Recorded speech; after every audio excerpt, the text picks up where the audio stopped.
এখন আজকে প্রথম তারাবির নামাজ হবে, অর্থাৎ আগামীকাল আমাদের পয়লা রমজান আসে, প্রথম রোজা হবে। আর এই রোজা সারা পৃথিবী যেখানে মুসলিম ভাইরা আছে এই রোজা পালন করে থাকে।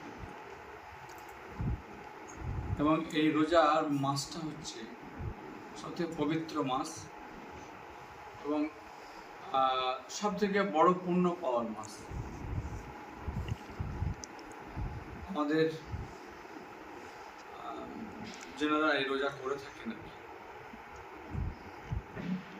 এই রোজা হচ্ছে রহমত চাওয়ার মাস, মাগফিরাত চাওয়ার মাস, ক্ষমা চাওয়ার মাস।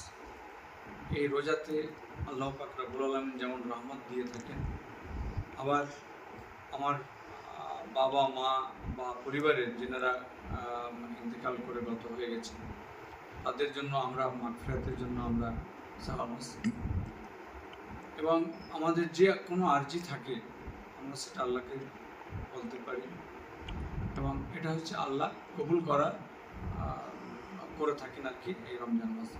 কাজে এই পবিত্র রমজান যেন সকলের শরীর সুস্থ থাকে, সকলেই যেন রোজা রাখতে পারেন, আল্লাহকে খুশি করতে পারেন। এবং আজকে যারা করছেন এটাকে ছোটরাও দেখে তারাও রোজা থাকবে। এবং সায়েন্টিফিক ওয়েতেও দেখা যদি যায় তাহলে এই রোজা শরীরের জন্য উপকারিতা নিয়ে আসে। কাজে সকলকে আমার শুভেচ্ছা অভিনন্দন আমি জানিয়ে রাখছি কি মাহে রমজানের সকলের প্রতি আমার আরও একবার শুভেচ্ছা রইল আর কি। সকলে ভালোভাবে রমজান মাস পালন করুন।